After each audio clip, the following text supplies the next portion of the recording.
विज्ञान को अब तक नहीं पता कि ये 98% डीएनए क्या करता है। सिर्फ 2% डीएनए है जिसमें ये सारी चीजें हैं, जिसमें पता चलता है कि हमारी आंखों का कलर कैसा होगा, हमारे बाल कैसे होंगे, हमारा चेहरा कैसा होगा, नाक मोटी होगी कि पतली होगी, हाइट इतनी होगी कि उतनी होगी। हनुमान जी जैसी दिव्य शक्तियां वो इस समय धरती पर मौजूद हैं और अपना लगातार जाप चल रहा है उनका भगवान राम के नाम का, कि ये जो 98% हिस्सा बंद पड़ा हुआ है इसको किसी तरीके से थोड़ा एक्टिवेट किया जा सके, क्योंकि कुछ लोग हैं जिनके अंदर थोड़ा सा ज्यादा एक्टिव है और हम उन्हें सुपर इंटेलिजेंट कहते हैं। ओम भूर्भुवः स्वः तत्सवितुर्वरेण्यम। कहां से आई ये शब्द, कहां से?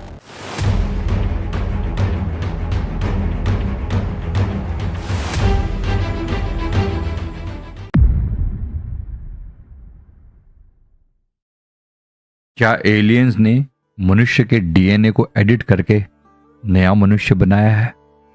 बड़ी अजीब सी चीज है ये।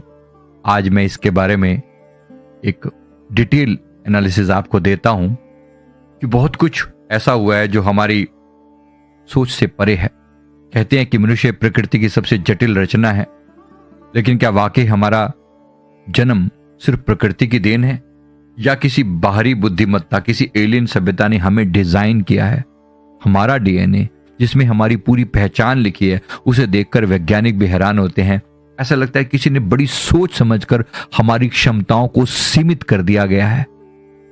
ऐसा लगता है कि क्या ये पॉसिबिलिटी है कि एलियंस ने इंसान के डीएनए को एडिट करके एक नया इंसान का प्रारूप बनाया है, वर्जन बनाया है, लिमिटेड एडिशन होता है ना कभी कभी, जिसमें कुछ फीचर को लॉक करके रख दिया है। इस रहस्य की खोज में ले जाती है विज्ञान, धर्म और चेतना, इन तीनों के मिलन बिंदु पर। डीएनए का जो रहस्य है इसके बारे में आपको थोड़ा सा बता दूं। हमारे शरीर की हर कोशिका में एक कोड है, इसे डीएनए कहा जाता है। ये 3 बिलियन लेटर से बना एक कॉस्मिक प्रोग्रामिंग लैंग्वेज है। आश्चर्य की बात है कि इसका 98% हिस्सा साइंटिस्ट के हिसाब से जंक डीएनए कहलाता है। विज्ञान को अब तक नहीं पता कि ये 98% डीएनए क्या करता है। सिर्फ 2% डीएनए है जिसमें ये सारी चीजें हैं, जिसमें पता चलता है कि हमारी आंखों का कलर कैसा होगा, हमारे बाल कैसे होंगे, हमारा चेहरा कैसा होगा, नाक मोटी होगी कि पतली होगी, हाइट इतनी होगी कि उतनी होगी। ये बहुत सी बातें हमारे डीएनए में होती हैं। लेकिन जो 98% हिस्सा उसका जंक डीएनए कहलाता है, उसको अभी तक किसी ने छेड़ कर नहीं देखा। मैं डीएनए एक्टिवेशन पर काम कर रहा हूं आजकल, कुछ ऐसी फ्रीक्वेंसीज के द्वारा जिससे ब्रेन के डीएनए को ओपन किया जा सके। ये जो 98% हिस्सा बंद पड़ा हुआ है इसको किसी तरीके से थोड़ा एक्टिवेट किया जा सके, क्योंकि कुछ लोग हैं जिनके अंदर थोड़ा सा ज्यादा एक्टिव है और हम उन्हें सुपर इंटेलिजेंट कहते हैं। ये पॉसिबल है। तो कुछ साइंटिस्ट का ये मानना है कि साइलेंट कोड्स हैं जिन्हें कभी किसी ने जानबूझकर ऑफ किया है, जैसे किसी मशीन में कई फीचर लॉक कर दिए गए हैं। पॉसिबल है। अब कुछ बातें हैं, देखो सारी बातें 100% साइंटिफिकली प्रूवन होंगी या नहीं होंगी, क्योंकि बहुत सी बातें ऐसी हैं जिन पर हमारा अभी तक कोई कंट्रोल नहीं, हम कुछ नहीं जानते उनके बारे में। क्या हो सकता है कि प्राचीन काल में किसी हायर एलियन सभ्यता ने धरती के जीवन रूपों पर प्रयोग किए हों और उन्हें डीएनए एडिटिंग या हाइब्रिडाइजेशन के जरिए एक ऐसा जीव बनाया जो सोच सके, महसूस कर सके और आत्मा के स्तर पर विकसित हो सके, पर किसी और के कंट्रोल में भी रहे। ये पॉसिबल है। ऐसा कुछ कुछ लगता है। एलियन जेनेटिक्स और मानव निर्माण की थ्योरी को थोड़ा और विस्तार से बताता हूं। एंशिएंट एस्ट्रोनॉट थ्योरी के अनुसार लगभग 3 लाख साल पहले पृथ्वी पर एक ऐसी सभ्यता उतरी थी जिसमें सुमेरियन ग्रंथों में अनुनाकी कहा गया। इनका उद्देश्य था धरती से संसाधनों को लूटना, यूज करना और ऐसे जीव बनाना जो उनके आदेशों को मान सके। इसलिए उन्होंने ह्यूमनॉइड प्रजातियों के डीएनए में अपना जीन कोड मिलाया और बनाया होमो सेपियंस, यानी कि आज का जो मनुष्य है उसे बनाया। इस थ्योरी को समर्थन तब मिला जब कई प्राचीन ग्रंथों में देवताओं द्वारा मानव रचना का जिक्र मिला। संस्कृत में कहा गया देवा मनुष्यम सृष्टवन्तः, अर्थात ये देवता दरअसल एलियंस थे। क्या ये हमारी जेनेटिक जड़ें हैं? क्या ये दूसरे ग्रहों से आए थे? इसके बारे में ये क्वेश्चन ओपन एंडेड है, इसका आंसर मैं नहीं दे सकता। आप जरा सोच के देखिए, आपकी क्या राय है? देवताओं को किस रूप में देखते हैं हम? किस रूप में देखते हैं? एलियंस का मतलब है कि जो यहां से बिलोंग नहीं करते, जो हमारी धरती से बिलोंग नहीं करते, किसी हायर डायमेंशन से आते हैं, इसलिए हम उन्हें हमेशा देख नहीं पाते। बाकी एलियंस को हम कौन सा देख पाते हैं? अब कुछ वैज्ञानिक प्रमाण साथ में जोड़ता हूं। वैज्ञानिक मानव के डीएनए में ऐसे जीन मिले हैं जो किसी भी अन्य पृथ्वी प्रजाति में नहीं मिल खाते। इसे एलियन जेनेटिक इंसर्शंस कहा गया है। रूसी वैज्ञानिक डॉक्टर जोत्र गारजेव ने पाया कि डीएनए सिर्फ जैविक कोड नहीं है, बल्कि वाइब्रेशनल एनर्जी रिसीवर्स भी हैं। वो कहती हैं कि DNA listens to the frequency and responds like a living antenna. DNA responds like a living antenna.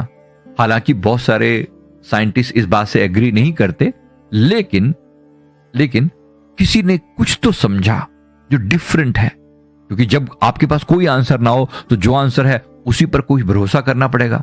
हालांकि मैं भी पूरी तरह सारी बातों के एग्री नहीं कर रहा हूं, पर कुछ बातें मैं आप पर छोड़ता हूं।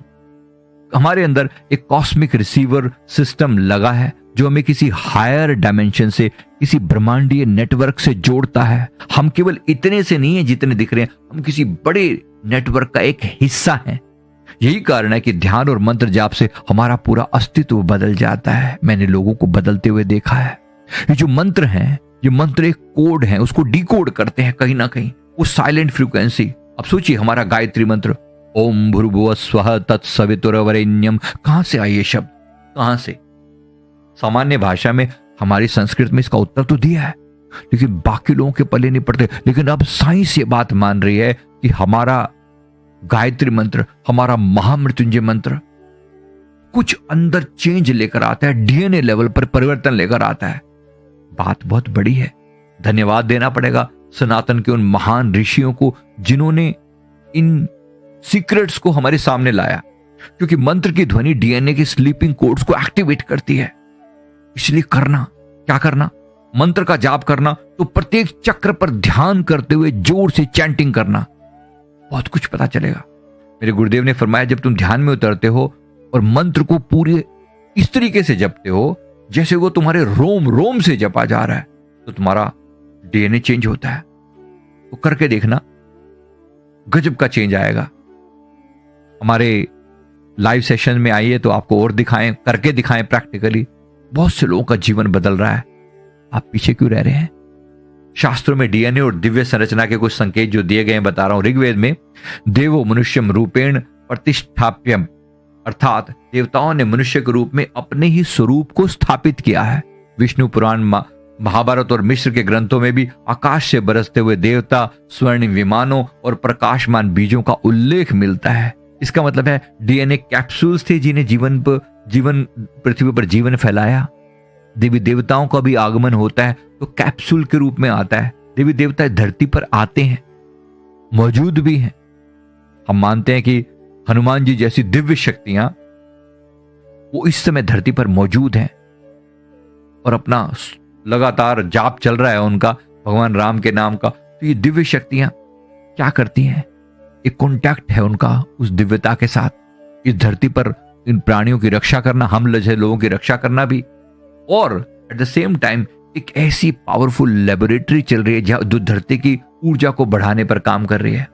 क्योंकि ऐसी दिव्य आत्माओं का, हनुमान जी जैसी महान आत्माओं का कार्य क्या है? हम सबको की चेतना को बढ़ाना और अंततः सबको राम राज्य स्थापित करना। हाँ या ना? आप एग्री करते हैं इस बात से? जरा कमेंट करके जरूर बताइए। तो ये शरीर केवल एक शरीर नहीं बल्कि एक प्रयोगशाला है। यहां ब्रह्मांड अपने आप को अनुभव करता है। क्या एलियंस ने इस प्रयोगशाला को बनाया है या स्वयं ब्रह्मांड ने अपनी चेतना के माध्यम से इसे बनाया है? चाहे एलियंस हो या देवता, सत्य यह है कि किसी हायर चेतना ने हमारे भीतर अपने अंश को स्थापित किया है। हमारे अंदर का डीएनए सिर्फ जीव विज्ञान नहीं बल्कि कॉस्मिक मेमोरी ड्राइव है जहां ब्रह्मांड ने अपना पासवर्ड लगा रखा है। अब प्रश्न ये नहीं कि एलियंस ने हमें बनाया या नहीं, प्रश्न है कि क्या हम अपने भीतर दिव्य छिपे हुए उस दिव्य कोड को अनलॉक कर पाए हैं? क्या आप कर पाए हो? कि आपके अंदर जो टैलेंट्स मौजूद थे उन्हें आप डिकोड कर पाए हो, उन्हें खोल पाए हो। मेरे परमहंस गुरुदेव जी ने फरमाया, जिस दिन तुम अपने डीएनए के प्रकाश को जागृत कर लोगे, उस दिन तुम्हें पता चलेगा कि तुम सिर्फ मनुष्य नहीं हो, केवल मनुष्य नहीं, ब्रह्मांड की एक विराट रचना हो। तुम्हारे भीतर परमात्मा का वास है। जो ब्रह्मांडे सोई पिंडे, जो खोजे सो पाए। मेरा मकसद आपको यहीं तक लेकर आने का था। समझ जाएं, अपने अंदर उतरें, कोई भी मंत्र का जाप करें, गहराई से जपें, ऐसा जपें कि रोम रोम जप रहा है, अब प्रत्येक सेल जप रही है, प्रत्येक डीएनए कोड में वो मंत्र जा रहा है, उसकी वाइब्रेशन आपको अंदर तक झकझोर के रख दे, तो आपको परिवर्तन पता चलेगा। परिवर्तन क्या चीज का नाम होता है। अंदर के जो पुराने जन्मों के रहस्य थे ना, अपने आप डिकोड होने लगते हैं। जो मैं आपके साथ इतनी सारी सीक्रेट चीजें शेयर करता हूं, कहां से आती हैं चीजें? यहीं से। उम्मीद करता हूं आप भी अपने अंदर के उस महामानव को जगाने का प्रयास करेंगे। वीडियो अच्छा लगे तो जरूर लाइक करें। हमारे डिफरेंट जो प्रोग्राम्स हैं उनके साथ जुड़िए।